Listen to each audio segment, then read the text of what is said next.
Hello there, Libras. Welcome to your reading. Um, I had an image for you when I was shuffling out the cards, so let me just relay what I saw. So I'm seeing this woman, and she's walking in a garden with a child, a little girl, like 4 or 5 years old. It's a really beautiful garden. There were all kinds of flowers.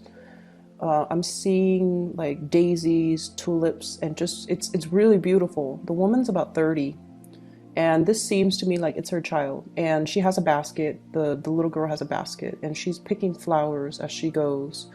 And she's what really stood out to me was she was picking the flower, like, at the stem, so that she could, arrange them when she gets home. And the little girl was picking the flower right at the, I don't even know the technical term, but she's not picking the stem. She's picking it right where the flower is. So then if you were to get home and you arrange it, you couldn't put it in a vase. You couldn't, it wouldn't be able to absorb water. So I hope that makes sense. And so the little girl keeps doing that and putting them in her basket. And while the older woman is keeps picking the flowers, and the little girl is like trying to get the older woman's attention, which I presume to be you. And I feel like you're there physically. You're going through the motions, putting the flowers in the basket and picking the pretty flowers. But it seems like your thoughts are preoccupied elsewhere. It's almost like you're in a trance, just walking through this really beautiful garden, and you're not really aware of what she's doing, the little girl's doing, and it's like you're very much lost in your thoughts. So when I saw this, especially when it comes to, imagery with children, it usually tells us that there is somebody in your life that you have to, give your utmost attention to, okay? This is somebody that relies on you. This is somebody that needs to be told how to behave, what to do, how to do things the correct way. And this is also indicative of, responsibilities as well that we have to take care of. So whatever it is that you guys are dealing with or going through, and I'm not going to downplay, the emotional distance that I feel happening here. There's a sense of just going through the motion, not really feeling inspired or being very emotionally present in the activity that you're doing. You're just going through the motions, and other people around you are asking for guidance, or asking for your attention, or wanting to share an experience with you, but I feel like you're not emotionally available. So that's the sense that I got. And I just feel like, it is going to be quite a busy week for you. And what I do sense, especially as it relates to children, household chores, somebody needing, possibly the kids, if you have, children. I feel like they need help with something very technical. It could be homework. It could be, how to write a report. And I feel like younger children, like under the age of 15, who are still, very wobbly when it comes to their academics. And I feel like they either need a tutor, they need technical information as to how to do something, or they might be a little bit struggling in the school front, and they might need some type of assistance, and they're reaching out to somebody. So, if that's your case, just make sure that you're making the time to make sure you check their homework, to make sure that they're doing the work that they're supposed to. And for those of you who are in school right now, I almost feel like you feel like you're not getting the support from your mentors, from your teachers, from your professors. We are moving away from the holiday season, so that might be the reason why you're emailing them. You're needing something, you're needing some guidance. And if you feel like they've been MIA, they're coming back into the picture. Okay, so I feel like it might have just been a temporary lapse, mainly because of the holiday season. They've got things they needed to take care of. They might have stressors in their lives, and they might have, a lot of things they needed to take care of from their end. And as a result, coming into this week, if you feel like you've been kind of ghosted, or you feel like you've been reaching out and the other person is not responsive, or they're not answering your questions, or they just seem a little bit unavailable, I feel like that it's nothing personal. It's them dealing with, you know, things that they have, like responsibilities that they have to take care of. And so what I feel is, yes, there is a lot of work coming through for this week. There are a lot of things that you need to do. And I also see many of you in some type of a mentorship position as well. You could be a supervisor, you could be a mentor, you could be a tutor, you could be a teacher, you could even be like, you know, managing people underneath you, okay?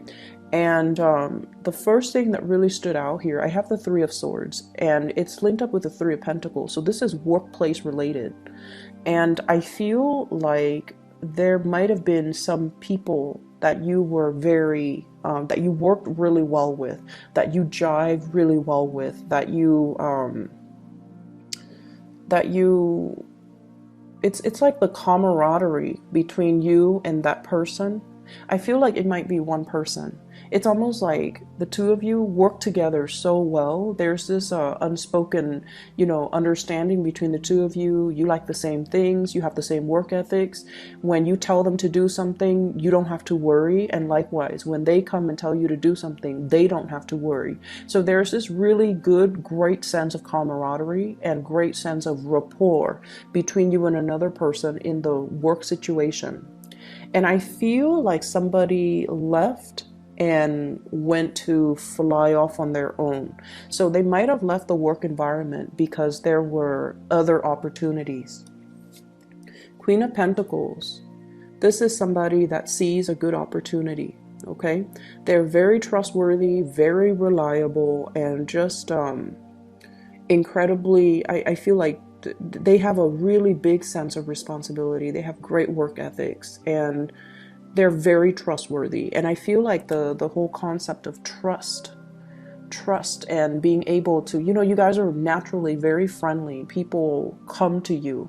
But I also feel like with Libras, there is a little bit of an icy, I want to say interior rather than the exterior, because you guys are really friendly, very outgoing, very charming, you know. And but then there is that interior, that icy core that's disallowing people to enter. And you're like that for a reason, because you want to have that totality of a connection before you let somebody in, like the emotional connection, the trust somehow came out very strongly in the spread.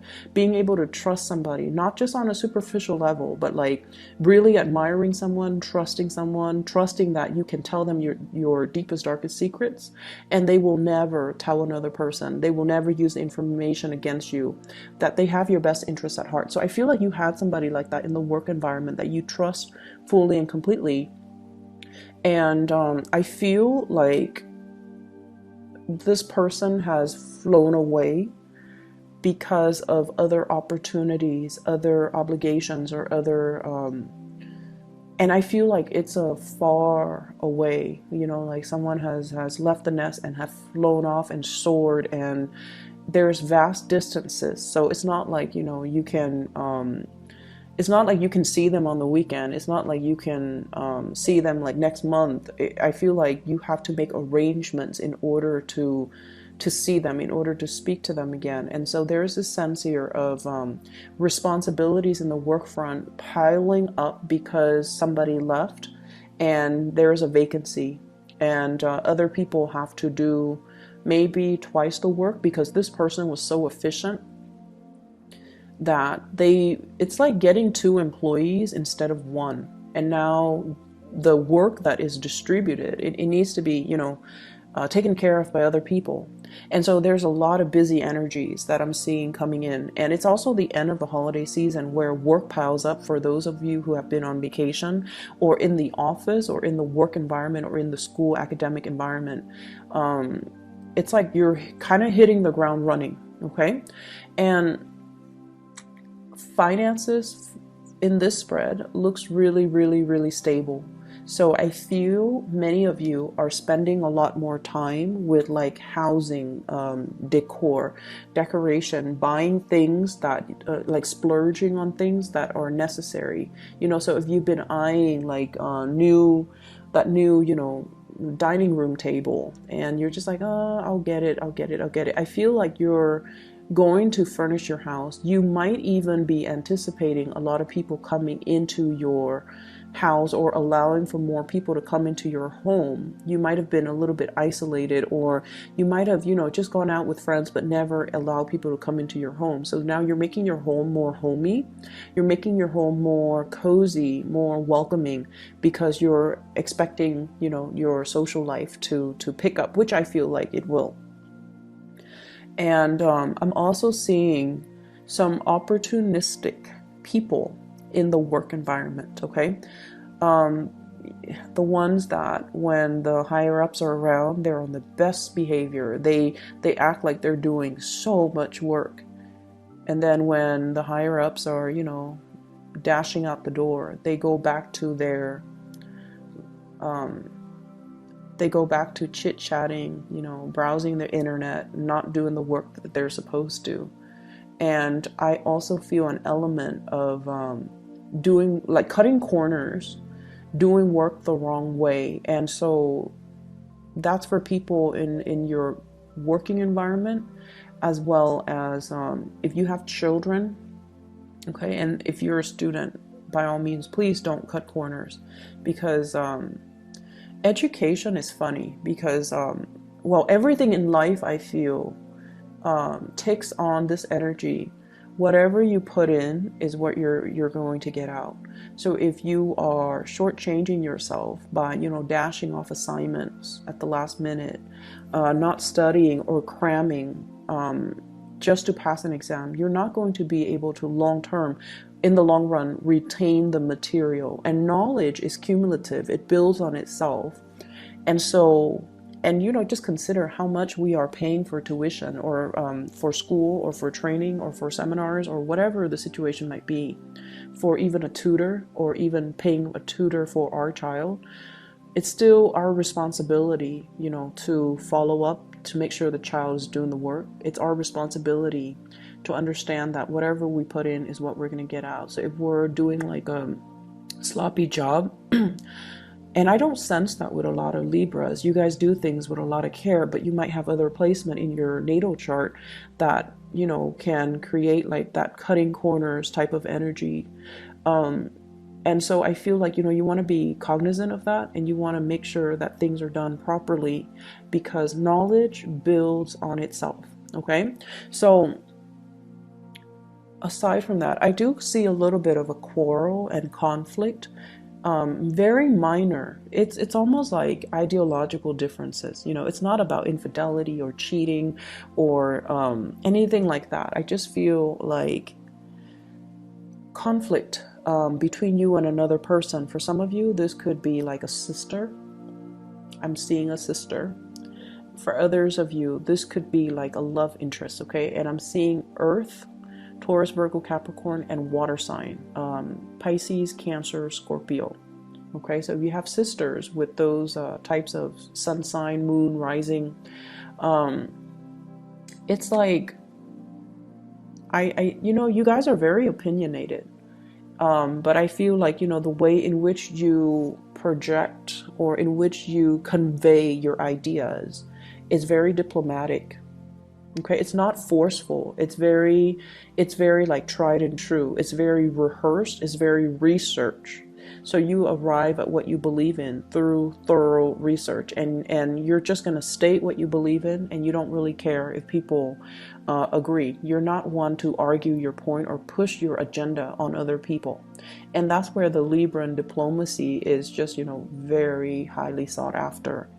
And I do feel like this is a person that has belief system that might not be founded on facts and trial and error. They might just have like an emotional response to something. So they can tell you, oh, they feel a certain way, but they don't really have valid reasons, valid reasons. They can't really give you anything concrete, anything I want to say like scientific to corroborate the things that they believe in. So it's an emotional response, whereas from your end, you're stating facts, you're stating figures, you're using logic to back up the argument. And with them, it's not very logical. So from your perspective, this person might be a little bit emotionally sensitive or emotionally irrational when they're dealing with you. And if this is a family member, in particular a sister, they're really telling you to be patient with this person. I see like some deep rooted, like patterns of behavior, and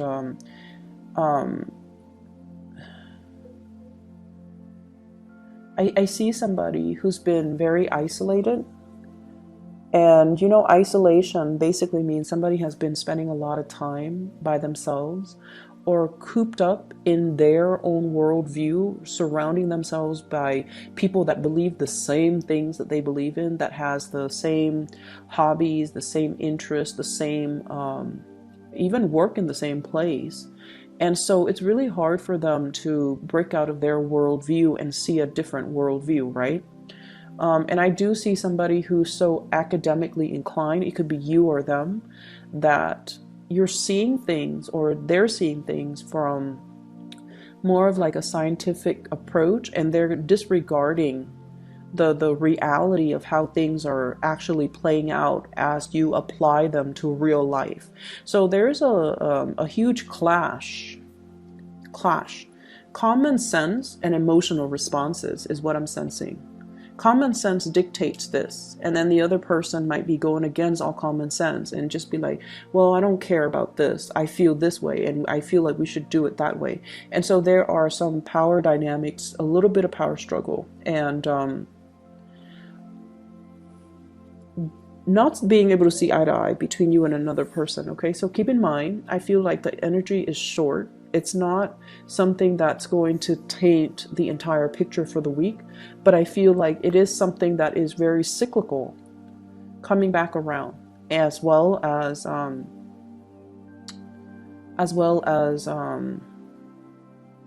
something that's recurring. Okay, if whenever we have situations in our lives that recur, it's really important for us to recognize that it is a lesson for us to learn. And I've experienced many instances of this where if I try to avoid something, it comes back in a different form and it grows a little bit bigger in magnitude. And so try to be aware of it and try to resolve the problem as they come in. Do not shy away from conflict, Libras. Okay, do not shy away from conflicts. I feel like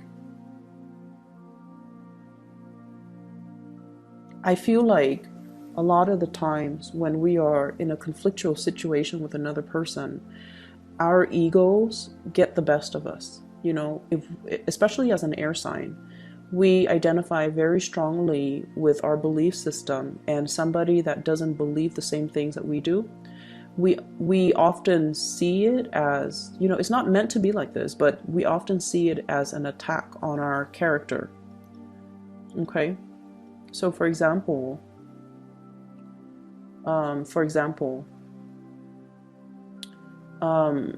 let's say, I don't know how to, okay, so for example, you have a sister and you don't really get along with her. And you're like, I want to be a vet. I want to be a dentist, or I want to be a vet, whatever the situation is. And then she's just like, you should be a proper doctor. I feel like it's somebody who's a little bit judgmental. You should be a proper doctor. Vets are people that haven't made it successfully through med school or, their residency or whatever the case is. And you're just like, but I love animals, and veterinary care is, growing right now. So it's a good field to get into. And so you're speaking from your perspective. And I feel it's almost like the way, the tone, or the way that the other person tries to steer you in a different direction. It's almost like they're attacking your interests, your personal beliefs, and your likes and your own dislikes. So it's really hard for us to separate the ego from our thoughts. And keep in mind, all conflict, a lot of conflict actually, can be mitigated if we try to detach the ego from it and look at things from a little bit more of an objective standpoint, so that it doesn't rattle us, so that we can be a little bit more calmer, more collected when we are trying to refute the other person's argument. It's almost like, when we feel personally attacked. And I'm getting the conflict here. Okay? It's the dragon fighting a lion. Different species, different worldviews, different ways of doing, different instincts. But it's a situation where I feel like the dragon's going to win. So the point of this is, it's a stalemate, supposedly, because it's the Two of Swords. But there is clearly somebody with an advantage here. And so when we argue and we get into a heated debate, and you guys even when you're upset, you can think very, very lucidly, like very clearly. But I feel it's almost like it's a lot more meaningful to be a lot calmer and to reason with the other person. And, even tell them, well, that's your own personal opinion. Everyone is entitled to have their own opinion. And I like animals, so I want to be a vet. I like working and caring for animals, And then you can say, like, or why don't you be the doctor? If it seems like it's so blasé for you to say, be a proper doctor, why don't you go through med school? Why don't you, do the work? And rather than telling people. So I feel like approaching it from that standpoint would be really, it would mitigate the conflict. It would just kind of like squash everything. Okay? So I feel like someone's not fighting fair, and I feel like someone is using like emotional appeals to as their reasoning, as their primary reason to, like, as their primary argument. And either way, I feel like, it's telling you to kind of like rise above it, rise past it, or excuse me, at least looking at things from a bird's eye view and try to resolve the conflict. Okay, don't shy away from it. Resolve the conflict so that it doesn't come back. Okay. Let me see if there's anything coming into the picture. I feel like for those in coupled relationships, there might be co-parenting issues, conflict between you and a partner regarding children. And then I also feel like if you're in relationships with blended families, there's that element as well. And then I also feel, I do sense a little bit of a blast from the past here. And the blast from the past pertains to a situation that where there has been a lot of conflict between you and another person, and they could be whatever sign. You've moved away from it, and I feel like you're assessing whether or not to re-engage with this person because of the past history of conflict. Okay, so there's an element here about somebody coming in, soliciting you. Somebody who's like, oh, I've changed, here's what I'm doing with my life. Here are the ways in which I've changed. Here is me trying to make amends, trying to make things better. Okay, so there's that element. And I would say, it's water under the bridge. So I feel like this time around, just be very patient. If you are re-engaging romantically, friendship-wise, whatever the circumstance with that person, be very, very patient with this process. It's almost like there is a lot of wishful thinking that this can work out the second time around, and it can, because there's a lot of history here. We have as well the Six of Cups. But the Six of Cups is also, looking at a situation through a very childlike, idealistic lens. But I feel like it can work. Okay, just we have to do things a little bit differently. We have to be more patient, more understanding. And we have to also know the pattern of behaviors of this person. They might be a little bit emotionally irrational, but I feel like they're very caring. They're deep down, they have a good heart. They're just their logic, I feel, is very emotions based. And so recognize the pattern and recognize ways that you can fix it. Okay. I'm going to leave it at that here, Libras, and I wish you the best. Okay, take care of yourself. I'll talk to you guys soon. Next week I will do a 2 weeks reading because I might not have time. Okay, so but I'll see you guys soon. Either way, take care of yourself and enjoy your New Year's. Bye bye.